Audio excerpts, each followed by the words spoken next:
बिस्मिल्लाहिर्रहमानिर्रहीम। मैं हूं आपका होस्ट प्रोफेसर इकबाल हैदर और आप मेरा YouTube channel cricket with Iqbal Haider देख रहे हैं।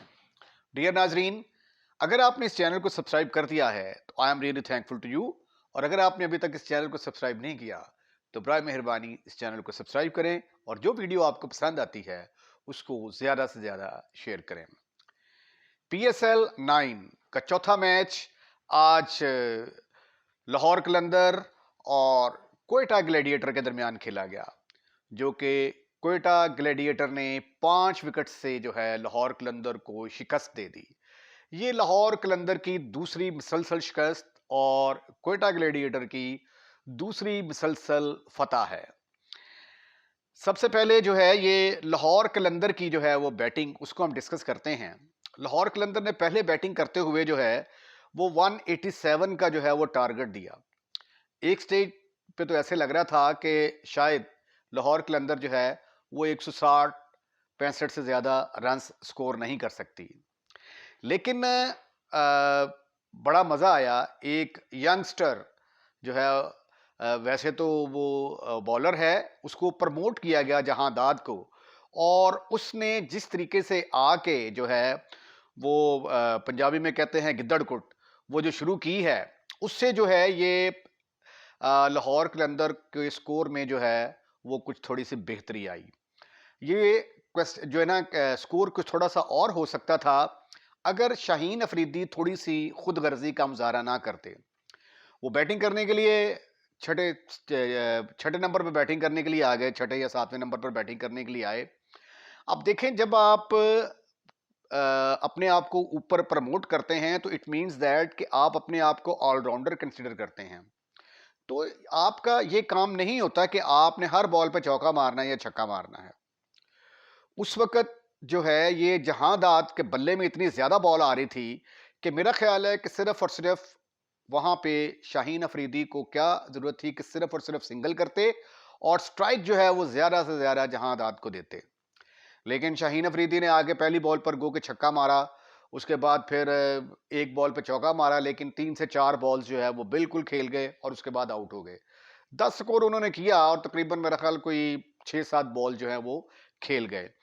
तो अगर वो चौके हर बॉल पे चौका मारने जा रहे थे, हर बॉल पे बाउंड्री मारने की कोशिश कर रहे थे, अगर वो थोड़ा सा सिंगल के ऊपर तवज्जो देते तो ये जो स्कोर 187 हुआ है, तो आई एम 110% श्योर कि ये तकरीबन राउंड अबाउट 200 के करीब जा सकता था। क्योंकि अगर दो बड़ी बड़ी बाउंड्रीज और लग जाती तो 187 में आप जो है वो 12 ऐड कर दें तो ऑटोमेटिकली स्कोर जो है वो 199 तक पहुंच जाता। लेकिन शाहीन अफरीदी ने वहां पे आके स्ट्राइक जो जहांदाद को नहीं दी, उससे जो है लाहौर कलंदर का स्कोर जो है वो 10 से 12 रन जो है वो कम हुआ। तो जिसकी वजह से जो है ये मैं तो इसको सेल्फिश इनिंग ही कहूँगा, क्योंकि जब आप टीम के लिए खेल रहे होते हैं तो वैसे भी जिस बैट्समैन के बल्ले में ज़्यादा बॉल आ रही होती है उसको आप ज़्यादा से ज़्यादा स्ट्राइक देते हो। तो बहरहाल जो है ये 10 से 12 रन जो है उन्होंने शॉर्ट की और जिसकी वजह से जिसका खमियाजा उनको जो है वो शिकस्त की शक्ल में जो है ये भुगतना पड़ा। और आज साहबजादा फरहान ने एक मरतबा फिर ज़बरदस्त किस्म की बैटिंग करते हुए फिर 50 प्लस स्कोर किए। आज उन्होंने 62 रन की शानदार इनिंग खेली और सिर्फ उन्होंने 43 बॉल्स का जो है वो सामना किया है। जहांदाद और फरहान, साहबजादा फरहान के अलावा कोई भी बैट्समैन लाहौर कलंदर का काबिले जिक्र कारकर्दगी नहीं दिखा सका। उसके बाद फिर जो बॉलिंग की है लाहौर कलंदर कोयटा ग्लेडिएटर की तरफ से, आमर ने 1 for 33, Wasim junior 1 for 42, Hasnain आज काफ़ी महंगे साबित हुए 2 फॉर 50, और इब्रार ने जो है वो जो पहले 3 ओवर थे वो तो बड़े अच्छे किए, लेकिन चौथे ओवर में वो जहांदाद के काबू आ गए और उनको तकरीबन को 17-18 जो है उस ओवर में स्कोर हुआ, जिसकी वजह से उनके जो ना ये बॉलिंग एनालिसिस जो है ये ख़राब हुए। बहरहाल जो है ये कोयटा ग्लैडिएटर की जो बॉलिंग जो है वो काफ़ी अच्छी थी और अच्छी बॉलिंग के खिलाफ जो है जहांदाद का जो है ये लाठी charge, that's a very good. और मैं चाहूँगा कि लाहौर कलंदर जिस तरह के यंगस्टर को प्रमोट करने में पहले ही बड़ा मशहूर है, और लाहौर कलंदर ने हमें अच्छे-अच्छे क्रिकेटर जो हैं वो प्रोवाइड किए हैं। हारिस रऊफ़ थे, जो कि अब तो ख़त्म ही हो गए हैं। उसके बाद शाहीन अफरीदी, ज़मान खान और इसी तरह जो है ये जहांदाद को उन्होंने जब ऊपर प्रमोट किया, that's a very good sign.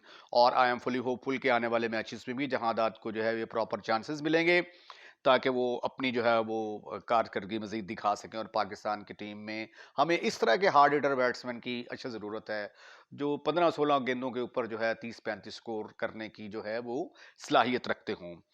उसके बाद क्वेटा ग्लैडिएटर ने जब अपनी इनिंग्स का आगाज़ किया, तो साउद शकील जो है ये एक आज फिर उन्होंने बड़ी ज़बरदस्त बैटिंग की। पहले मैच में भी उन्होंने 50 प्लस स्कोर किए और आज फिर उन्होंने जो है ये 40 रन की इनिंग खेली और सिर्फ 23 बॉलों का सामना किया। यानी अगर 24 बॉल वो पूरे खेलते तो इसका मतलब उन्होंने 4 ओवर खेले हैं। यानी 4 ओवरों में 40, यानी इसका मतलब 10 रन्स पर ओवर के लिहाज से जो है, बल्कि उससे ज़्यादा ही आप थोड़ा-सा आप कहें, साउथ शकील ने जो है ये बैटिंग की है। और साउथ शकील ये वो प्लेयर हैं जिनको 33 मैच जो हैं वो बाहर बैठ के इंतजार करना पड़ा। और सरफराज अहमद कप्तान थे, वो कतई तौर पे जो है वो साउथ शकील को जो है वो चांसेस नहीं दे पा रहे थे। हालांकि अगर पिछले 2 सीज़न देखे जाएं तो इन पिछले 2 सीज़न में कोयटा ग्लैडिएटर की जो है वो कारकर्दगी को तसल्ली बख्श नहीं थी। और या तो आप जीत रहे हो ना, आपका विनिंग कॉम्बिनेशन अच्छा हो, तो फिर आप चांस नहीं देते। आप मुसलसल हार भी रहे थे और उसके बावजूद जो है साउथ शकील जैसे टैलेंट को जो है वो छुपा के रखा हुआ था। तो बहरहाल उनका जो है वो टैलेंट खुल के सामने आया है। ये बहुत ज़बरदस्त बात है पाकिस्तान के लिए, क्योंकि साउथ शकील जो हैं वो टेस्ट मैचेस में और वनडे मैचेस में तो अपनी जगह जो है वो सिक्योर कर ही चुके हैं। तो अगर वो इसी तरह जो है अपनी हार्ड हिटिंग का सिलसिला जारी रखते हैं, तो पाकिस्तान के मिडल ऑर्डर बैट्समैन जो हैं, मेरा तो ख्याल है कि फिर हमें कहीं दूर जाने की ज़रूरत ही कोई नहीं है। साउथ शकील, सलमान अली आगा, ठीक है, इस तरह के बैट्समैन जो हैं उन्हीं के ऊपर हमें इत्तफाक कर लेना चाहिए। तो बहरहाल जो है ये साउथ शकील जो है वो 40 रन बनाए, उन्होंने 23 बॉलों पर और आउट हो गए। उसके बाद जो मैच विनिंग इनिंग खेली है, बड़ा मज़ा आया है मुझे ख्वाजा नाफे की बैटिंग देख के। ये भी एक उभरता हुआ स्टार है, उभरता हुआ यंगस्टर है। बड़ी ज़बरदस्त किस्म की बैटिंग की है और इतनी मैच्योर बैटिंग कि वो उन्होंने अपनी विकेट को थ्रो नहीं किया और बिल्कुल जो है वो मैच को जो है फिनिश करके गए हैं और मैच विनिंग इनिंग खेली है उन्होंने। 60 रन बनाए हैं और सिर्फ 31 बॉलों का सामना किया है। तो ये जो है ये पाकिस्तान की क्रिकेट का जो है ना ये बड़ा प्लस साइन है कि जहांदाद और नाफे की शक्ल में जो है ये कुछ उम्मीद की किरण नजर आई है। लेकिन स्टिल ये अभी इब्तदाई मैचेस थे, अब आगे चल के देखना है कि अगर ये दोनों बच्चे मुसलसल परफॉर्म करते हैं तो मेरे ख्याल के मुताबिक जो है इनके ऊपर जो है वो नज़र रखने की ज़रूरत है। और इसी तरह के हार्ड हिटिंग बैट्समैन जो है उनकी पाकिस्तान की क्रिकेट टीम को अशद ज़रूरत है। बॉलिंग की कारकर्दगी हारिस रऊफ का जो सिलसिला एशिया कप से शुरू हुआ था, फिर उन्होंने इंतहाई पुअर परफॉर्मेंस शो की वर्ल्ड कप में, फिर न्यूजीलैंड टूर में भी हारिस रऊफ को कुछ समझ नहीं आ रही थी कि कहाँ पे बॉलिंग करनी है। और अब तक के जो खेले गए दोनों मैचेस में हैं जो है हारिस रऊफ की कारकर्दगी के ऊपर बहुत बड़ा सवालिया निशान है। वो कोई अच्छी खास खातर खा कारकर्दगी का मुजाहरा नहीं कर सके, जिसकी वजह से लाहौर कलंदर को जो है मुसलसल 2 शिकस्तों का सामना करना पड़ा है। तो हारिस रऊफ मुझे लगता है कि बॉलिंग करना भूल गए हैं, या अमल का दारोमदार नियतों पर होता है।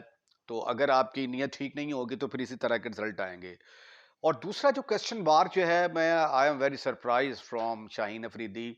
अब शाहीन अफरीदी को भी अगर आप देखें तो एशिया कप से लेकर वर्ल्ड कप, ऑस्ट्रेलियन टूर, फिर जो है न्यूज़ीलैंड का टूर, मुसलसल जो है वो उनकी बॉलिंग में वो रिदम नज़र नहीं आ रहा। अब 2 मैचेस हो चुके हैं, दोनों मैचेस में वो शुरू में विकेट लेने में कामयाब नहीं हो सके। पहले मैच में तो कोई विकेट नहीं ले सके। आज उन्होंने सिर्फ एक खिलाड़ी को आउट किया है और तकरीबन 40 रन्स के करीब उन्होंने रन्स दे दिए हैं। 30 रन्स देकर 38 रन्स देकर उन्होंने सिर्फ एक खिलाड़ी को आउट किया है।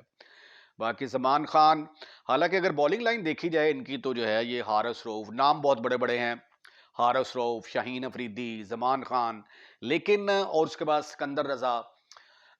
जब इतने ज़बरदस्त किस्म के आपके पास बॉलर्स मौजूद हैं और उसके बावजूद अगर आप 187 का जो है वो टारगेट जो है उसको डिफेंड नहीं कर सकते, तो फिर इसके ऊपर कहीं ना कहीं तो सवालिया निशान आते हैं। तो वो जो हम कहते थे कि शाहीन अफरीदी बड़ा अग्रेसिव कप्तान है, ठीक है, मुझे तो लगता है कि उसकी अग्रेसिव कप्तानी के चक्करों में उसकी बॉलिंग तो बढ़ गई, ठीक है। और मुसलसल 2 शिकस्तों का सामना करना पड़ा है लाहौर कलंदर को, जो कि अच्छी बात नहीं है। बेसिकली मैं भी लाहौर का रहने वाला हूँ। वैसे तो मैं सारी टीम्स को सपोर्ट करता हूँ, जिस टीम में भी कोई अच्छा खिलाड़ी होता है, जो अच्छा परफॉर्म करता होता है, मैं उसको सपोर्ट करनी शुरू कर देता हूँ।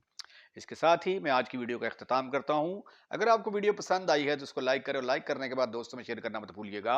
और अगर आपने चैनल को सब्सक्राइब कर दिया है तो I am really thankful to you. और अगर नहीं किया तो बराए मेहरबानी पहले फुर्सत में इस चैनल को सब्सक्राइब करें, क्योंकि ये आपका अपना चैनल है। अपना ख्याल रखिएगा, अगली वीडियो का इंतजार कीजिएगा। अल्लाह हाफिज।